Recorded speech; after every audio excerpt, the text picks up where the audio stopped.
Hey Coder, so in the last video of building our full stack SaaS application with Qwik JS, we covered Supabase, how to get set up on Supabase.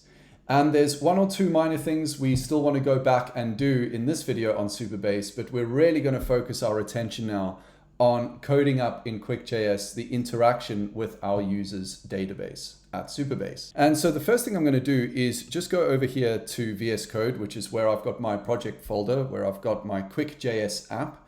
And I'm just going to go npm run dev, right? So this is going to go and start up localhost 5173, just as we saw, I think it was 2 or 3 videos ago.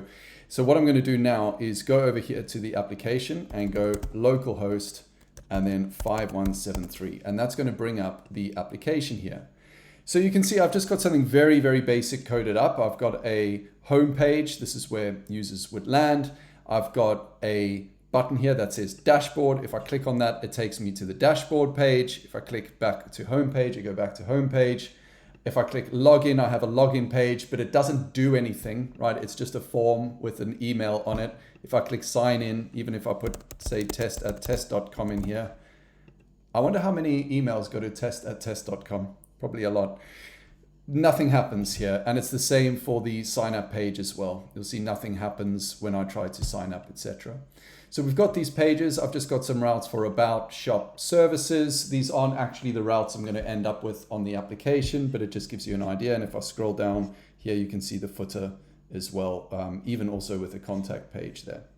So let's go back to the home page. This is the application here. Now notice right now it's running on localhost 5173.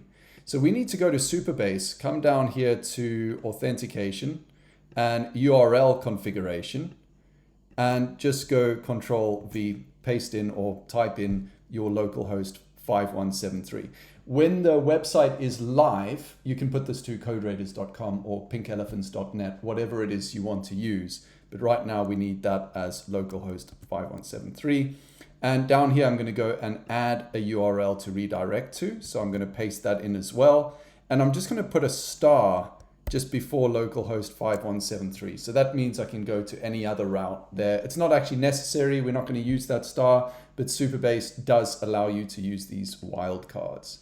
So now that we have that set up, it should allow us to, within our request, when a user, say, goes and logs in and we say redirect to this page, it should allow that redirect to actually happen at login because we've put it here. So if I was in production, I could go and add in here coderaiders.com as a redirect URL as well, but I'm not going to. The reason is because I actually recommend you create 2 Supabase accounts.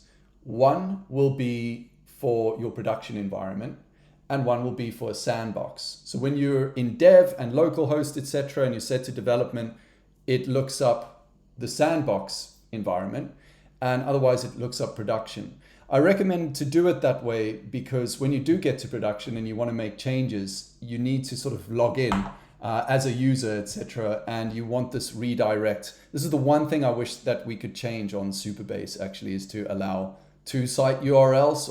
I don't know how that would work, but you have to then go and change this. And if you then go and change this in a production environment, it means if someone's trying to log in, it's going to try to redirect them to localhost, which isn't going to make any sense.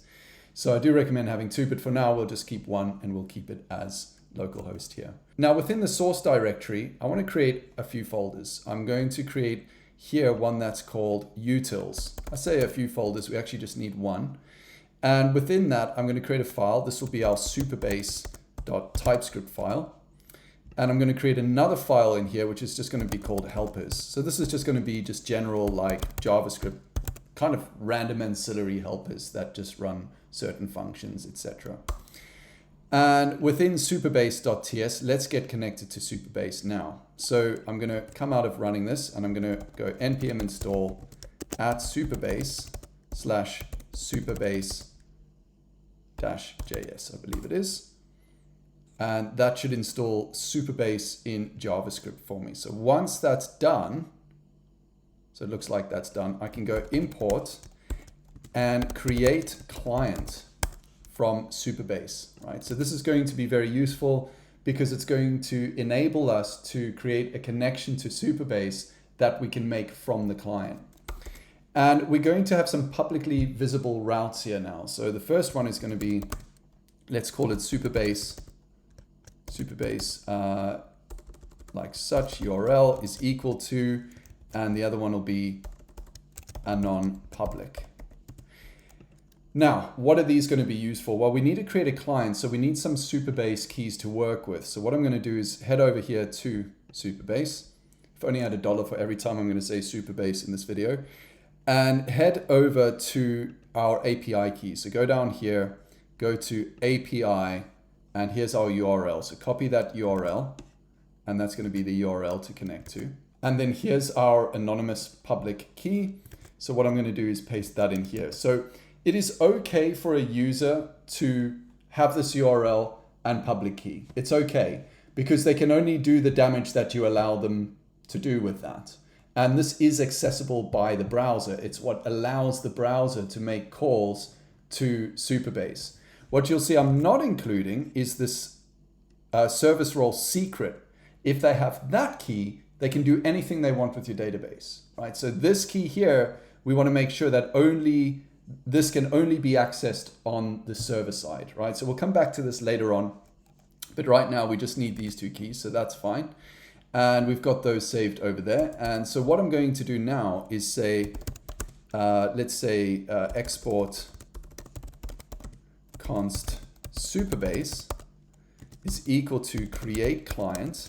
And then in that, we want to put our Supabase URL.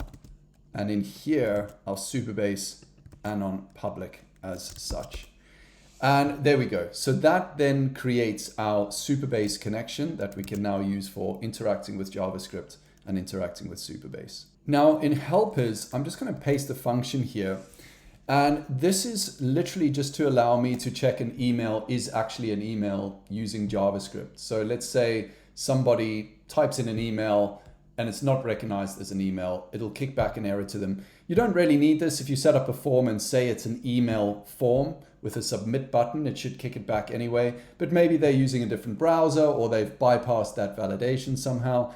This here is actually just going to happen right now on the client side. So it's no big deal, but it's just a function that I'm going to pass in an email address. It'll check it against this regular expression and it'll test it to say, yeah, it's a real email. And if you're wondering where I got this, I literally just went on Google and said regex for testing email. So let's head over now to our sign up page. So right now you'll see I'm on sign up and index. So I'm on the sign up page and you'll see here's my components is sign up or log into my account, etc. Let's go npm run dev and actually go and have a look at the sign up page. So if I go here and let's go to sign up, here it is, right? This is where we are right now.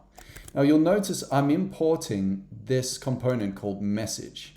So message is just a component I created. I'm going to talk through it because in one of the last videos I showed you how to create pages and components with Qwik JS.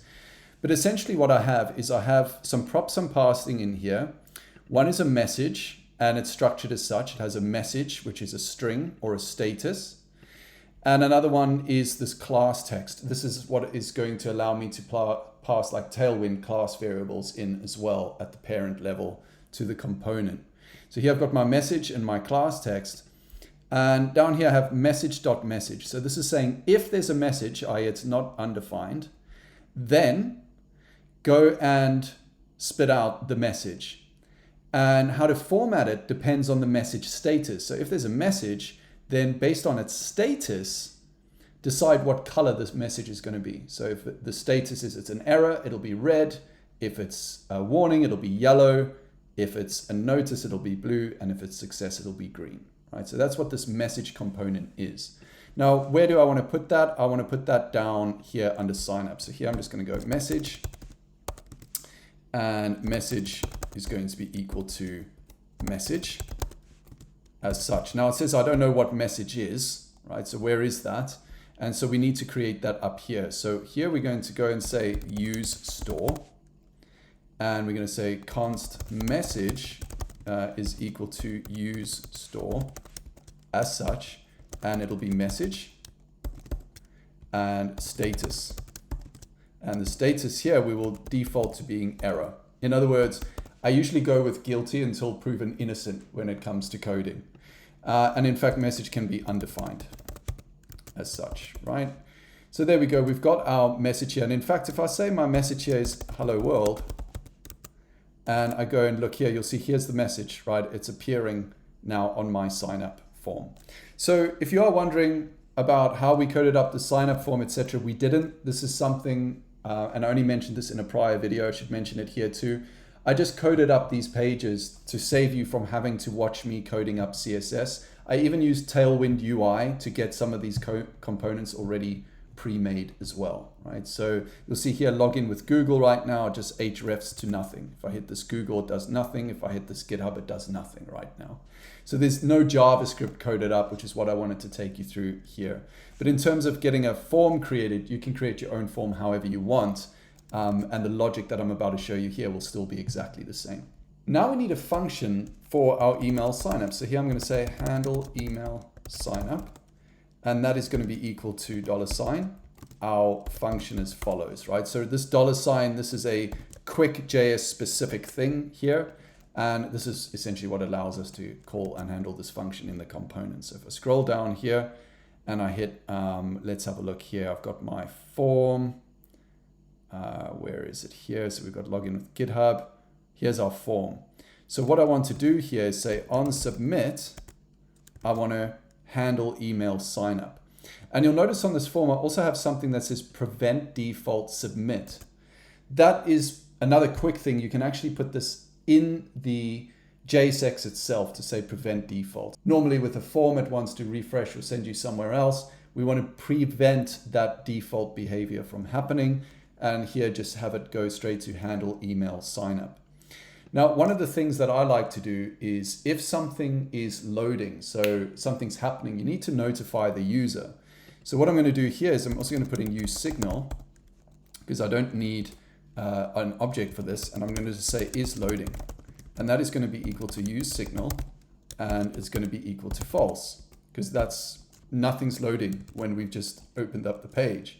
But when someone clicks on the button, I want to say is loading dot value is equal to true. And then later on down in the code, once we've stopped signing up the user, we'll put it back to false. And let's just go and have a look here as well. So if I go down to my submit button, which is down here, let's see if I have any formatting for disabled behavior in here. And yes, I do. So you'll see that when this button's disabled, it'll go gray. So I want to go ahead here and say disabled is going to be equal to is loading.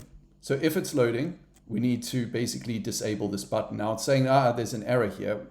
This doesn't make sense. It needs to be a Boolean value because I need to put dot value. When you're using use signal, and this is very different with React. With React, you just would say is loading if you're using something like use state. Here we just go is loading dot value because we're not using use state. We're not in React, we're in Qwik. Now, if I go over here to my page and just refresh that page, you'll still see it still says hello world. Let's get rid of that now. Let's just put undefined. And in fact, let's also say that our message dot message is equal to undefined. And our message dot status is equal to error. And this is just because let's say that the user does something wrong once or right once, and then they hit the button again.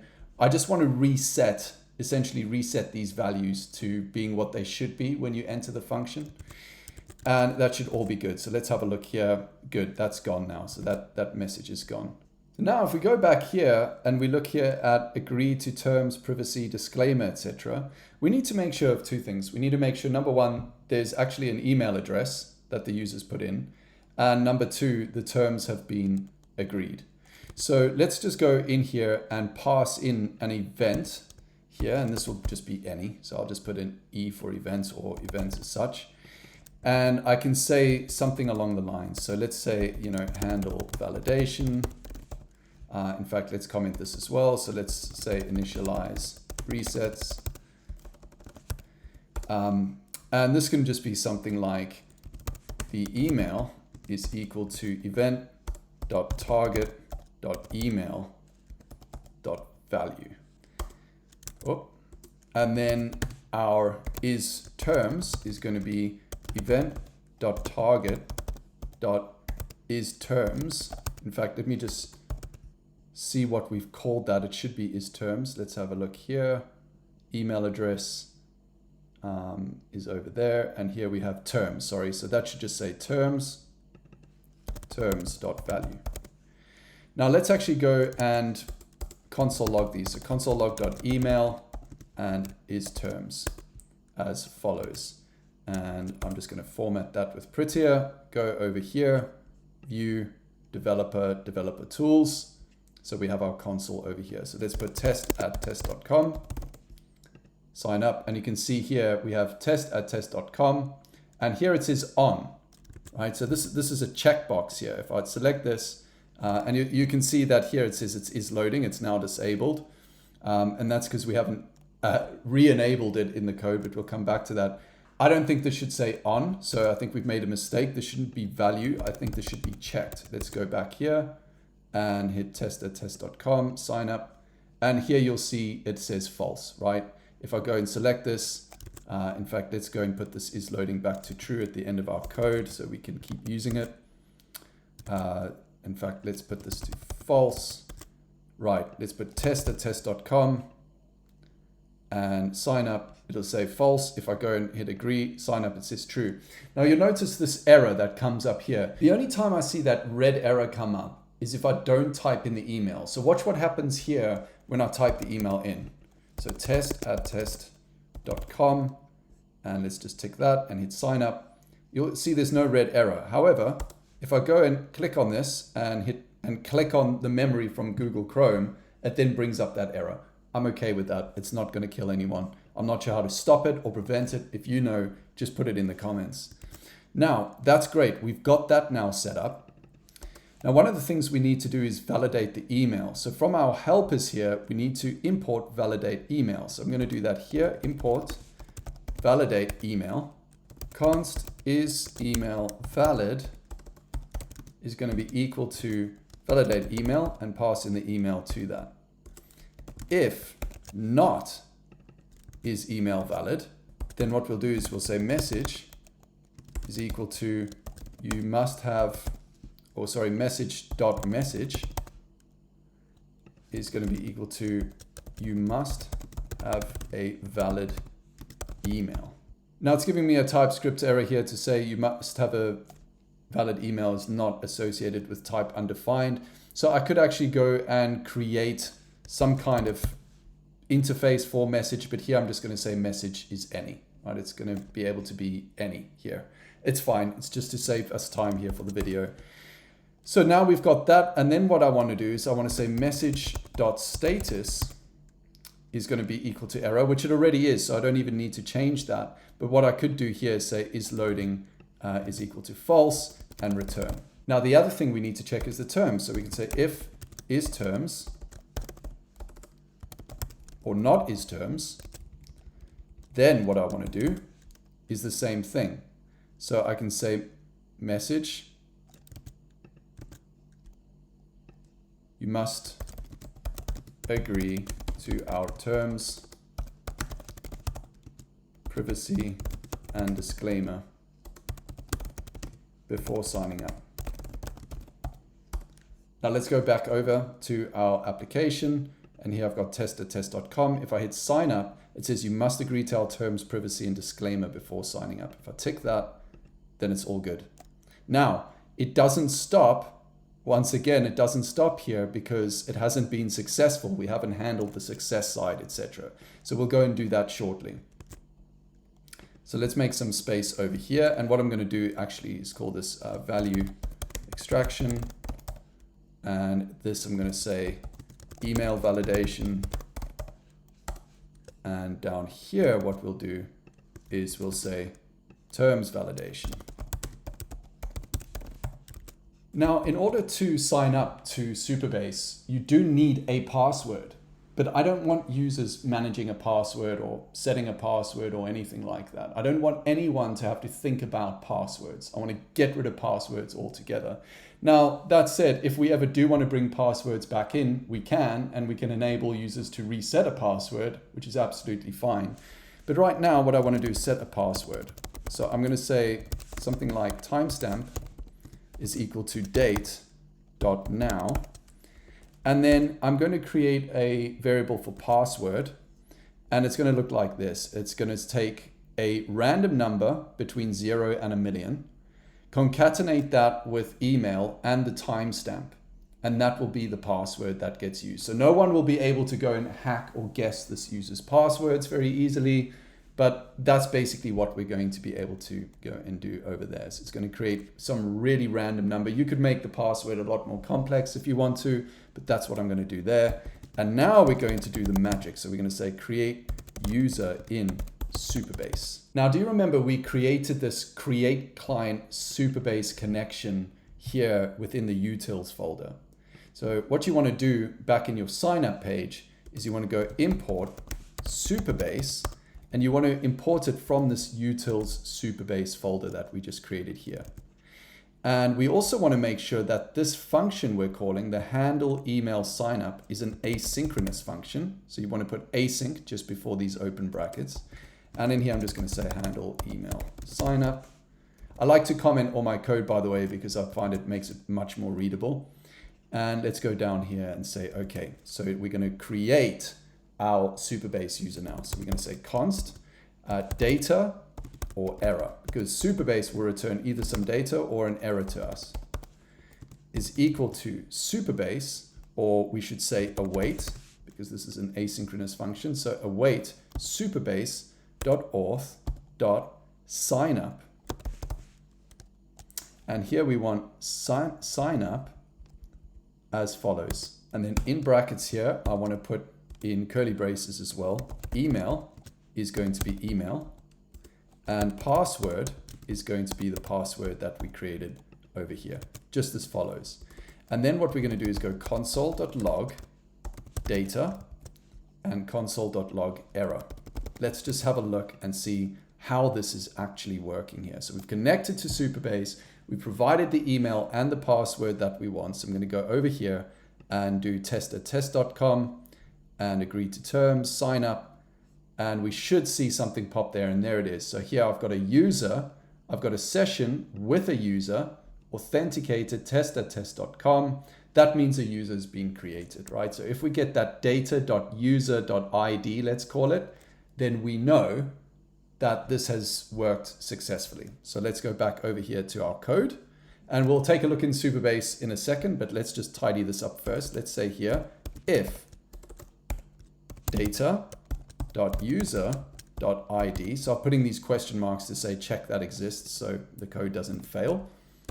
If that exists, then we can say message.message is equal to success. Please check your email spam folder. Email or spam folder. We can also say message.status is equal to, it's got to be a green guy, so we'll just say success, and that will give us that success there, and we can then go and return. So this will be confirm sign up. Else, if that didn't happen, we can say the same thing again. So I'm just copying and pasting that. We can say there was a problem creating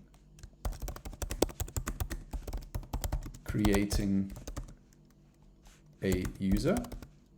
And then here I'm going to put a full stop, but I'm also going to add in whatever this error here was, error. Whatever Supabase gives us back there, dot message, right? Error dot message. And this will be, status will be error, but it's okay because we've already defaulted it to that. Now we need to go up here and say is loading dot value is equal either going to be, or actually it's going to be false in both cases. So we'll take that as false, or here we'll put that as false. Now, where I'm putting these returns, etc., this code could definitely be cleaned up. But whilst doing this video, etc., I just want to do things in a very sort of block way. But for example, what I mean is we could just say if error, then do this. Otherwise, we put all of this at the bottom here without an if statement because by default, it has to be true. So that's another way of doing it. But I'm just going to do this as follows, like we've done over here. So here, if I go test@test.com, and I go to create a user and I hit sign up, you'll see here it says success. Please go and check your email spam folder. If I click it again, it says there was a problem creating a user. For security purposes, you can only request this after 55 seconds. So that's a Supabase response that we've just printed out at the bottom here. Now let's go over to our Supabase instance here. Let's go to table editor, profiles, and you can see here's the user. Great, it worked. Everything that we set up in the last video actually worked. Amazing. So we go here to authentication and we've got users. You can see test.test.com. You can see it's waiting for verification. And that means a user hasn't gone and verified their email. And if I go here to the table editor under profiles, you can see here I have a role which is free. I have the email test.test.com. Right now we've not set up working with Stripe, so there's no Stripe customer ID. That'll come later. And we've got is terms agreed, which is false, and role free. Now, what are we going to do about this is terms agreed? So very simply, one thing we can do is just go to our table, because if a user's been created, we know we've built it in that they have to agree to the terms. So is terms agreed, we can just put that to true. Another thing you can do is actually go and update the table, and we will be working with Supabase on how to update a table. I'm not going to do it now because I don't want to distract us from the current focus point, but that's one way of doing it. You know that is terms has to have been agreed. Now, if a user goes and maliciously somehow sends the request without that being there, well, to me, that's as good as they just agreed to the terms because they've maliciously signed up. So it's a non-issue. If I go over here back to our application, and I go to this trading dydx course at gmail.com. Well, in fact, let's just refresh the screen. So trading, what have I got? My email is trading dydx course at gmail.com. This is just the throwaway Gmail I've created for the purpose of doing these videos. If I go there and hit agree to terms, privacy, and disclaimer and hit sign up, now you'll see there we go. It says success. Please check your email spam folder. If I go over to my Gmail, I should see, and there it is. No reply. Confirm your sign up. Confirm. Follow the link to confirm your user. And then if I click confirm your email, it redirects me here back to my website. Now I can actually set up a redirect for this. I can have it redirect me to, say, a staging page, which is what we're actually going to set up when we get to our login. So just to recap, what we're going to do is create a page called staging. We're going to create a login for the user now. Now that we can create a user, they need to be able to log in. And it's going to create that login. They're going to be able to log in. They'll get redirected to another page that will check their authentication and make sure everything's okay, dealing with the cookies, etc. And then they will be fully signed in and redirected to the protected route, which right now will be the dashboard page. So we're going to protect this route to make sure that our user can only access that page if they have the right role to do so. Until the next one, remember to just shut up and code.